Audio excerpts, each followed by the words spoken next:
Roll. Go. Hi everybody, welcome to the Explorers Club with a whole week coming up of discussions about climate change. It was perfectly fitting that today we had a subject that I did not know very much about, but our guests here really filled us in. We just had a wonderful panel sponsored by IUCN, which stands for International Union for Conservation of Nature. And the topic was gender-based violence and environmental linkages. And as I said, the timing is perfect. We have a whole week talking about climate change. I want to welcome our amazing guests here today. I have Jamie Wen Besson to my right, and Lynette Mizero. Did I say that correctly? Misico. Yes. Lynette Misico. I butcher people's names, forgive me, to my left, and they are going to tell us a little bit more about what they do and why they're here. Thank you so much. Thank you for being here today. I will start with you, Jamie. Thank you so much, and thank you so much for having us in this conversation.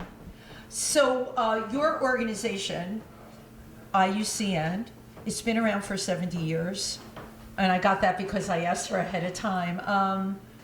Tell me, I know you do so much because I saw your presentation, but tell me what you're focusing on right now and how you're dealing with climate change and gender violence. Yeah, thank you so much. So for the last 6 years, we've actually been diving into this topic because, as mentioned, IUCN is actually one of the world's oldest and largest environmental institutions and networks. But for many years, this is a topic that has not been discussed, has not been talked about. There's been lots of discussions about women's vulnerabilities, women's empowerment and leadership, but we've never really talked about the issue of gender-based violence as a barrier for making advancements in these spaces. So about 6 years ago, we started a 2-year research study. We published it in January of 2020. And since then, it's been a whirlwind. There's been so much demand across the globe for more knowledge, more information, data, statistics.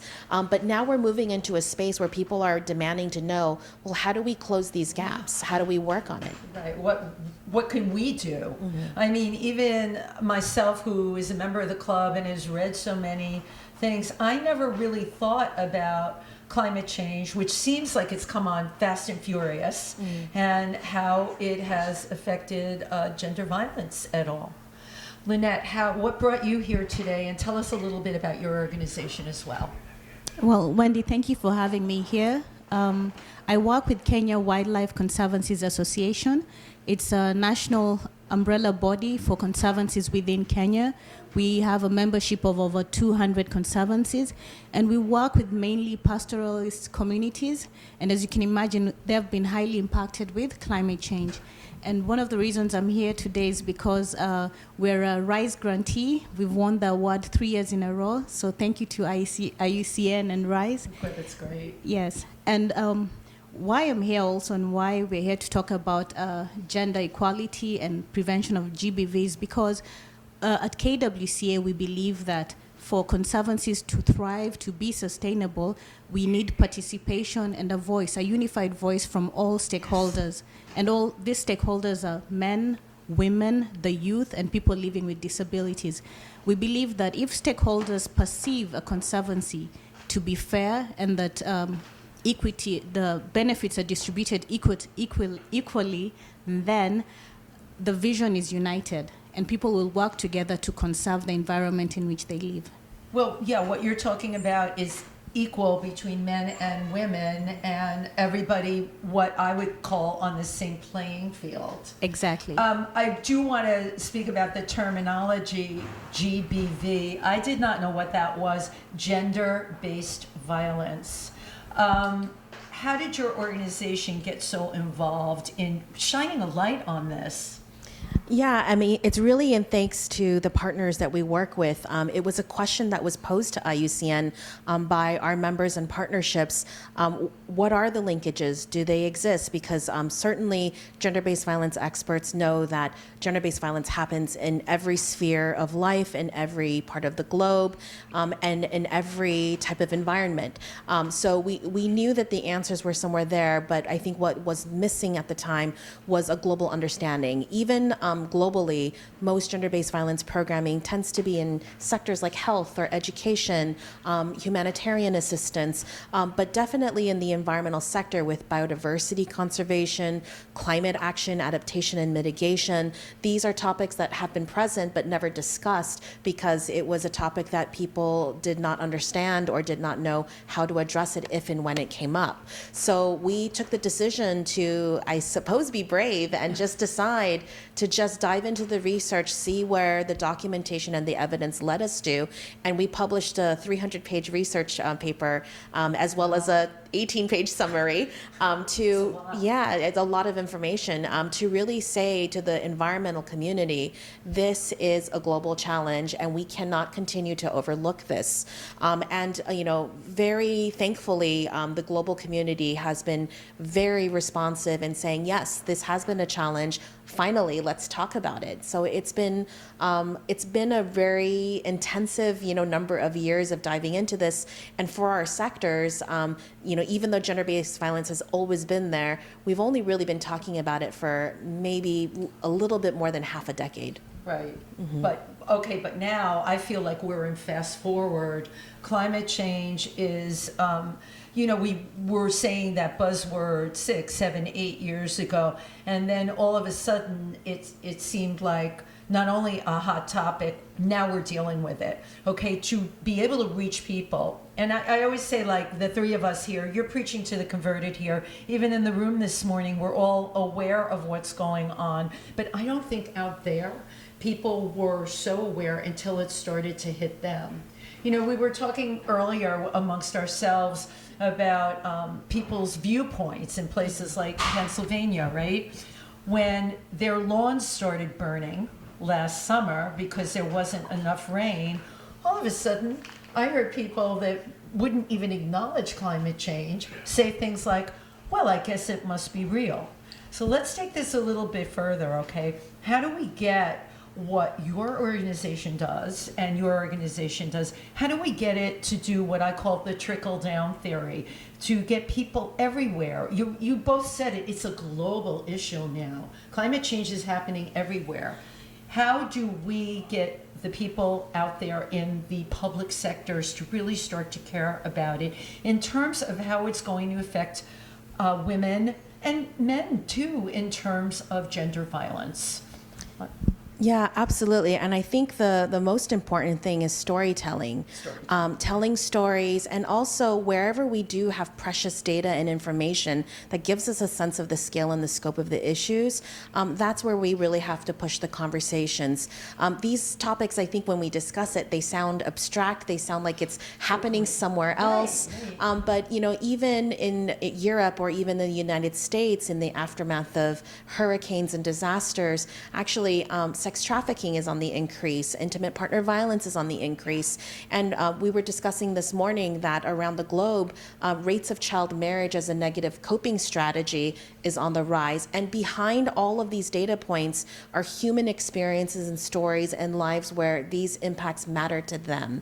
And I think when we hear people's stories, it allows people to connect the dots between how does climate change and biodiversity degradation have anything to do with sexual violence or child marriage or these severe conditions of inequality.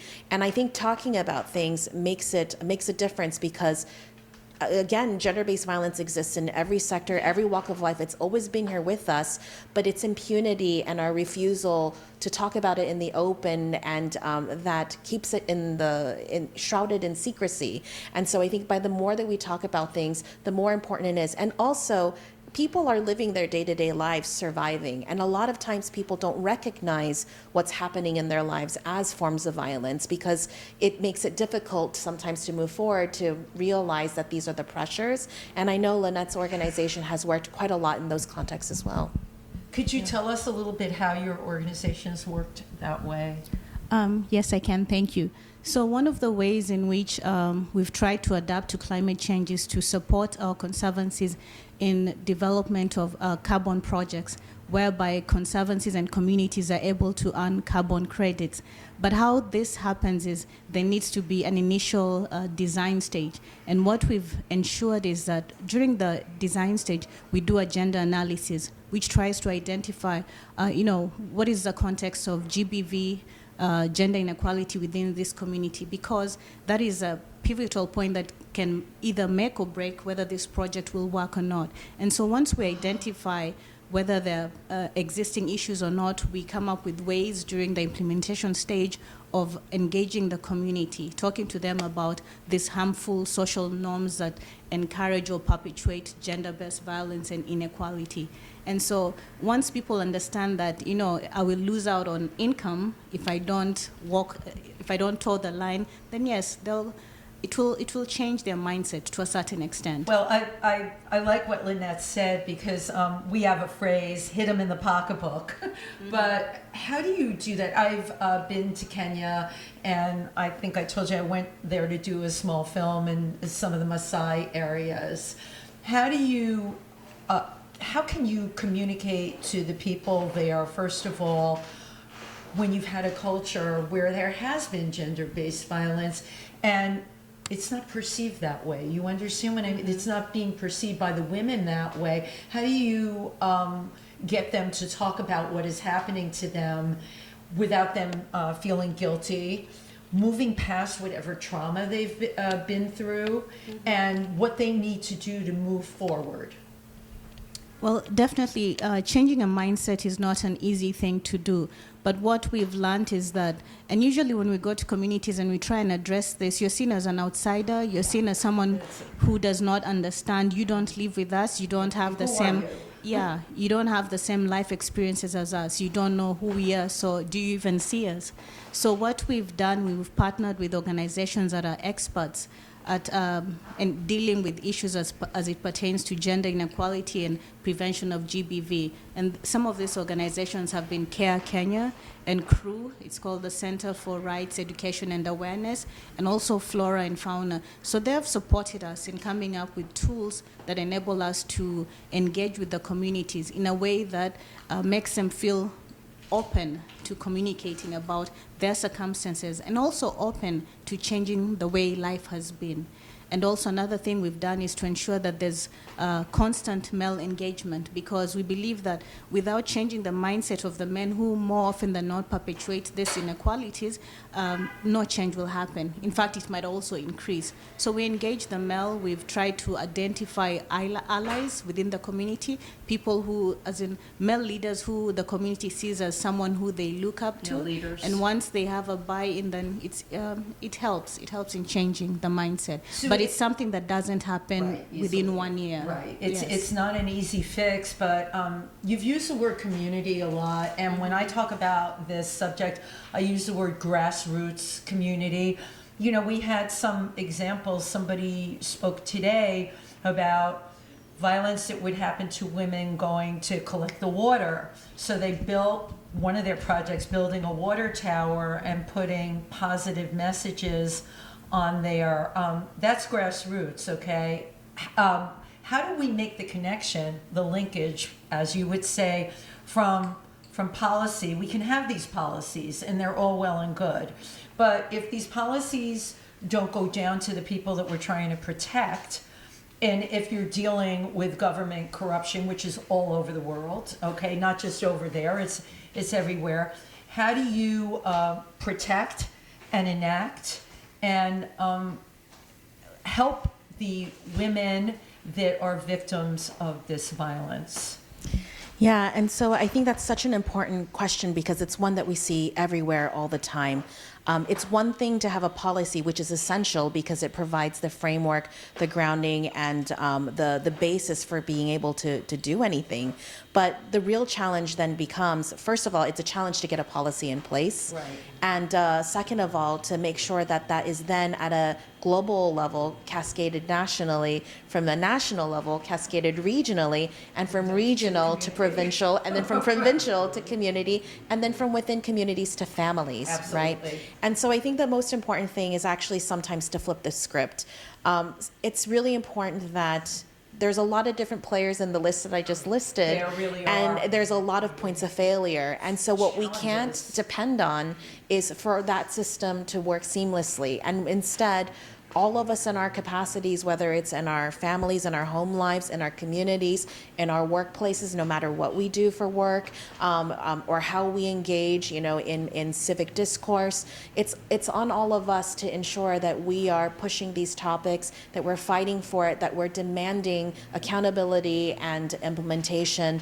And of course, there's so much that has to happen in between that, capacity building and development, for example, for judicial services or even police, or most issues are resolved at customary levels through customary processes. So working through those systems as well to build change. And all of that is effort, it's work, it's people. And I think rather than all of us thinking that this is somebody else's scope or somebody Right, else's it's role, over there, it's someone it's over else's, there. yeah. There's something that all of us can do in all of our personal relationships and work relationships and civic relationships to push for change. Both of you are so impressive what you're doing. So now I've got to get into the aspect of who are you and why do you do what you do? Why did you choose this? Why do you care so much? I mean, for me, this is a very personal journey. The first time gender-based violence happened in my life, I was 8 years old. And unfortunately, it wasn't the only time in my life that it happened. But it did lend me a lot of time to think about my life and think about my experiences, think about the elevated risks that survivors have, to fall into a life of disrepair because, it's such a traumatic series of events that can really change your outlook and how you view yourself and how you live. And so I think for me, I always was looking forward in my life to thinking about change for the future. And somebody said something that I saw, that really struck me recently. And it said, the person you are today is the person that you would have felt safe with when you were a child. Oh, is that brilliant? Yeah. Absolutely. And so I think what this work has given me an opportunity to do is to be that person. And so in every day that we open our computers or get on a flight and are going somewhere to do this work, it really gives me that opportunity to heal myself and also to see in other people and in a sisterhood that, these are challenges we face all over the world and we're facing it together. And we're all going to fight this together through the means and capacities and relationships that we have. Well, I think you hit the nail on the head with that. You can heal yourself so that you can heal others. That's a very important lesson. And to do this work, of course, is very healing. Just thank you so much, and you're paying it forward, which is what it's about. And you. Thank you. So for me, there are two aspects to this. One is that I've always been amazed with conservancies. I don't know if you've gotten an opportunity to go to see one. It's amazing how the wildlife, the livestock, and the communities live together harmoniously. And I've always felt that, if we don't do something about this now, the world is changing, quickly changing. And I have children, and I would like them to experience this one day. And to quote Mahatma Gandhi, he said, you have to be the change you want to see in the world. Absolutely. So You be the change. Yes, so that allows me that. And also as a woman in leadership, I understand that I come from a place of privilege. And most of the women with who I work with are not there yet. They're not there yet.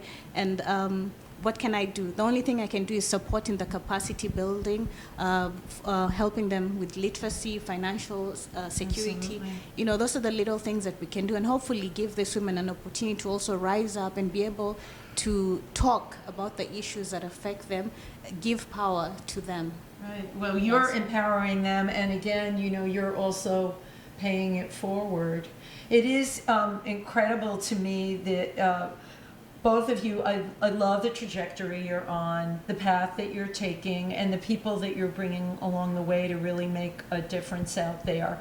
The clock is ticking, I don't have to tell you because of climate change, but each time any one of us gets up there and speaks and shares and lets other people know we're all doing the good work that we need to be. Me personally, I can't put my head on the pillow at night unless I know I'm creating some kind of change out there. And I've had more people say to me, why do you do this? You could be doing anything. Why do you do this? Well, I say, I can't help it.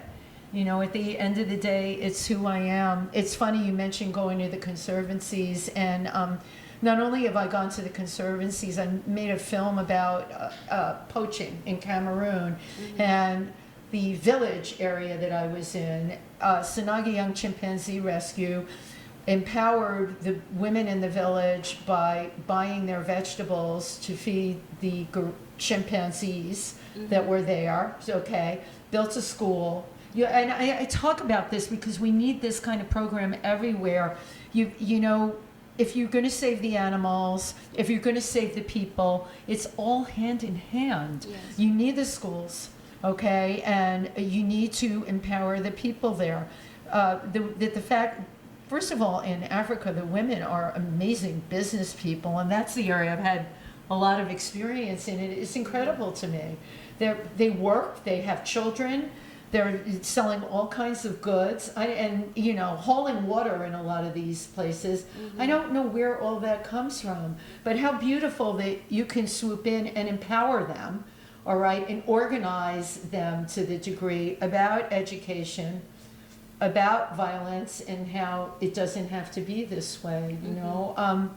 You're both risk takers at the end of the day, and I mean, thank you for every single thing that you're doing. Yeah, and if it's okay, I would just also like to add, you know, we talk about the RISE Grants Challenge as a RISE family, and we really do consider it that way because this has been such a journey among all of us to take this forward, and not just IUCN, not just organizations like Lynette's at KWCA and all the other grantees, but also our partners and our funders, USAID. Absolutely. And the Norwegians, the NORAD organization. You know, it's been such a journey to see how the collaborations with these governments and how they've taken this information and they've now integrated it across their national policies and strategies.